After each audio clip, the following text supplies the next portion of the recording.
Europe Midi, Romain Desarbres. On est en direct avec Alexandre Polge. Bonjour Alexandre Polge. Oui, bonjour, merci de m'accueillir.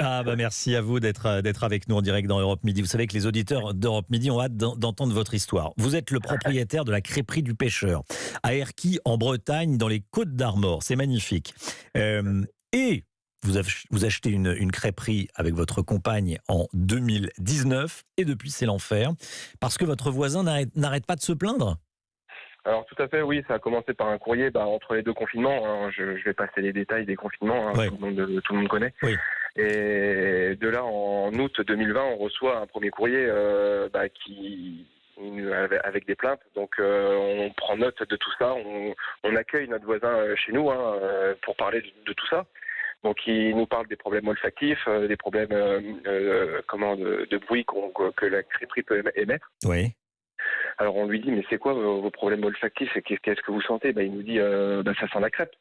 Donc quelque part je suis rassuré, ça nous a fait un peu sourire, mais bon je peux comprendre, je peux comprendre. Il y avait un système d'hôte qui était déjà à l'époque qui était pas pour moi optimal, donc on lui a dit qu'on allait le changer. Il se plaignait on avait un petit parking de voitures le long de chez lui, il se plaignait des claquements de portières, des bruits sur les gravillons. Bon, on va dire que ça s'entend, vous avez fait quelque chose? Tout à fait. Donc de là, on a fait pas mal de travaux. Ouais. 2021, sortie du deuxième confinement au mois d'août, on reçoit un deuxième courrier. Donc ça va toujours pas.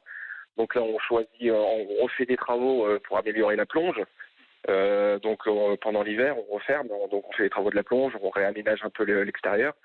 2022, on rouvre, on fait la saison et rebelote en août, on reçoit un courrier cette fois-ci de son avocat demandant une conciliation devant un conciliateur en mairie.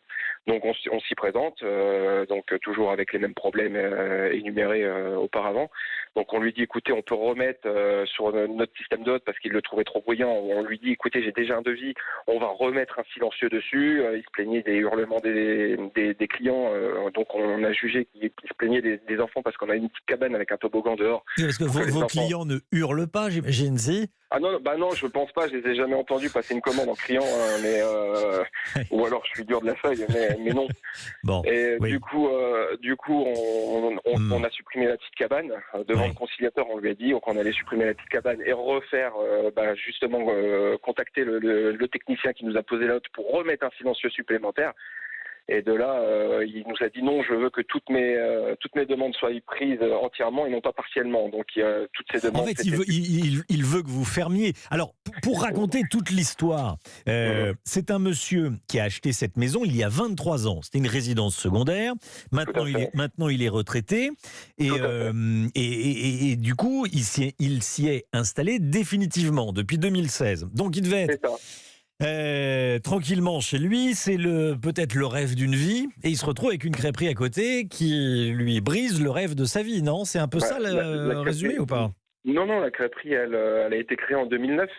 Lui, il a fait construire en 2020, mais de 2020 à 2016, c'était une résidence secondaire. Ah oui.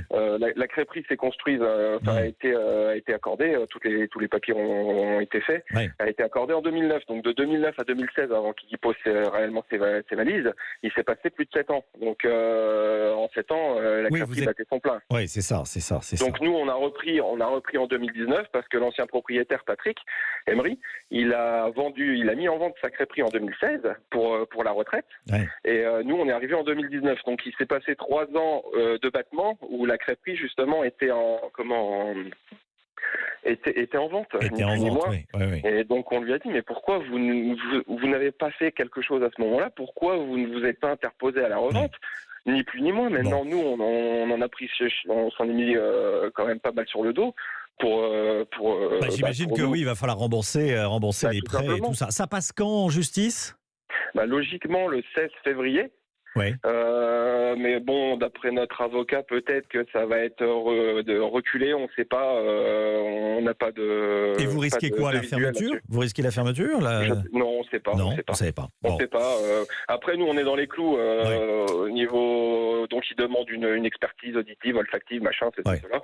Après, nous, je veux dire, on a fait de notre mieux. On va suivre.